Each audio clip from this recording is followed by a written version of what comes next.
বৰপেটাৰ নসত্ৰৰ কৃষ্ণগুৰু আধ্যাত্মিক বিশ্ববিদ্যালয়ৰ প্ৰথম দীক্ষান্ত সমাৰোহ বিশ্ববিদ্যালয়ৰ আচাৰ্য কৃষ্ণগুৰু প্ৰেমানন্দ প্ৰভুৰ উপস্থিতিত অনুষ্ঠিত হোৱা দীক্ষান্ত সমাৰোহত মুখ্য অতিথি হিচাপে উপস্থিত থাকে ৰাজ্যপাল লক্ষ্মণ প্ৰসাদ আচাৰ্য।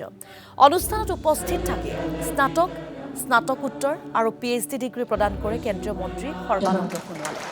এই দীক্ষান্ত সমাৰোহত 21 গৰাকী PhD ডিগ্ৰী, 17 গৰাকীক PG গোল্ড মেডেল, 77 গৰাকীক স্নাতকোত্তৰ ডিগ্ৰী আৰু 38 গৰাকীক প্ৰদান কৰা হয় UG ডিগ্ৰী। এই অনুষ্ঠানতে সত্ৰীয়া নৃত্যৰ একান্ত সাধক নৃত্যাচাৰ্য যতীন গোস্বামীক বিশ্ববিদ্যালয়খনে প্ৰদান কৰে সন্মানীয় ডক্টৰেট ডিগ্ৰী।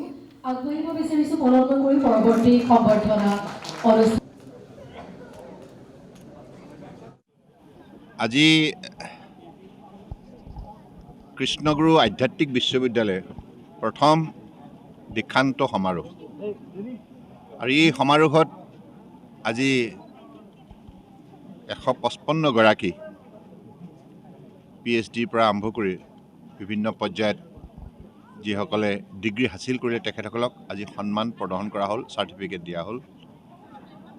আৰু মই ভাবোঁ এইটো এটা যাত্ৰা, কৃষ্ণগুৰু আধ্যাত্মিক বিশ্ববিদ্যালয় শক্তিশালী সফল যাত্ৰা। ইমান কম দিনৰ ভিতৰতে আজি যেনেধৰণে বিভিন্ন বিষয়ত গৱেষণা হৈছে, অধ্যয়নো হৈছে আৰু আজি একবিংশ শতিকাত ছাত্ৰ ছাত্ৰীসকলে বিভিন্ন প্ৰতিযোগিতাত অৱতীৰ্ণ হ'ব পৰাকৈ ইয়াত আধুনিক শিক্ষা প্ৰদান কৰা হৈছে। মই ভাবোঁ যে এগৰাকী ছাত্ৰক বা ছাত্ৰীক তেখেতসকলৰ ব্যক্তিত্ব জ্ঞানৰ দৃষ্টিৰে শক্তিশালীৰ ওপৰত গঢ় দিয়াৰ যিটো যাত্ৰা, এই যাত্ৰাত কৃষ্ণগুৰু আধ্যাত্মিক বিশ্ববিদ্যালয়ে এটা উল্লেখযোগ্য ভূমিকা গোটেই উত্তৰ পূৰ্বাঞ্চলতে তেখেতসকলে পালন কৰিছে। ইয়াৰ বাবে মই